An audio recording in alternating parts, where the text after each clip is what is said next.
Golden State versus Sacramento Kings naman tayo mga ka-hoops. Unang possession na punta sa Golden State Warriors, dumantas sa Sabonis draw first blood sa ball game na ito. Habang ang Sacramento Kings naman ay nagpakita agad ng isang matinik na depensa kay Stephen Curry dahil sa kabila palang lockdown defense na ang mga ito. Ngunit ay pasok pa rin ni Stephen Curry.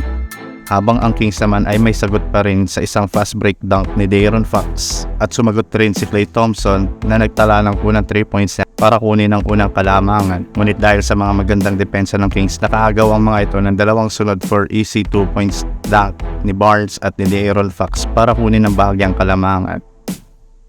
Ngunit may sagot naman ng JSW after nitong layup ni Draymond Green. 12-0 run ng Golden State under 7:53 ng first quarter. Nag-take over naman si Sabonis para hindi tuluyang maiwanan ng Kings at dumagdag pa si Mitchell for easy pull-up shot at isang mabigat na dagger 3 ni De'Aaron Fox. At natapos ang first quarter na lamang ang Golden State 23-17.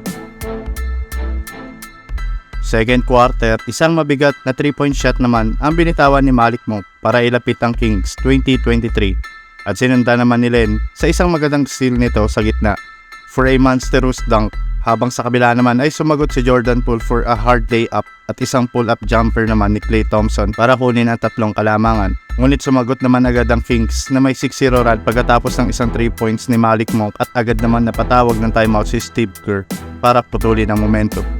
Quick to naman agad ang sinagot ni Klay Thompson, ngunit talagang momentum na ang Kings at tumikada pa ng isang 3 points at isang pull-up 2-point shot ni Worker galing sa isang magandang screen ni Domantas Sabonis.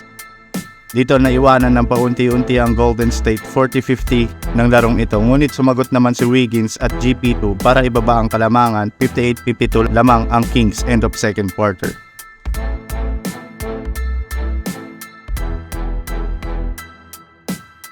Entering third quarter, naging agresibo na dito ang Golden State sa simula ng laro, ngunit maganda talagang composure ng Kings sa opensa at depensa na sumasabay lang naman sa aggressiveness ng Golden State. Palitan lang ang naging puntos ng Golden State at Sacramento Kings hanggang 9 minutes ng third quarter.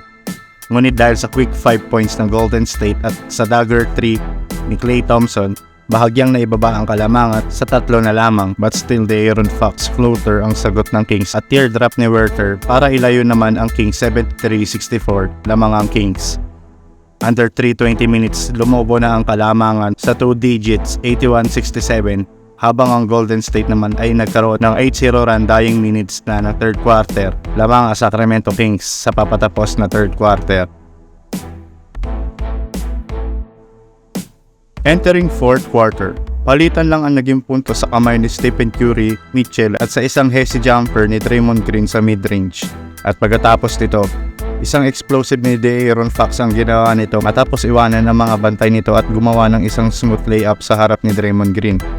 Habang si GP2 padampot-dampot lang ng bola sa wing at cutting baseline at patuloy pa rin pinapangunahan ni Stephen Curry ang opensa ng Golden State para bahagyang ibaba ang kalamangan sa 3, 91-88 lamang pa rin ang Sacramento Kings. Ngunit big basket ang ginawa ni De'Aaron Fox after taking fadeaway shots para putulin ang momentum ng Golden State. But step after taking floater sa harap ni Barnes upang idikit ang laro at hindi maiwanan ng Kings. Habang sa kabila naman ay nagbigay ng isang magandang pick and roll si Sabonis for De'Aaron Fox for easy mid-range shot.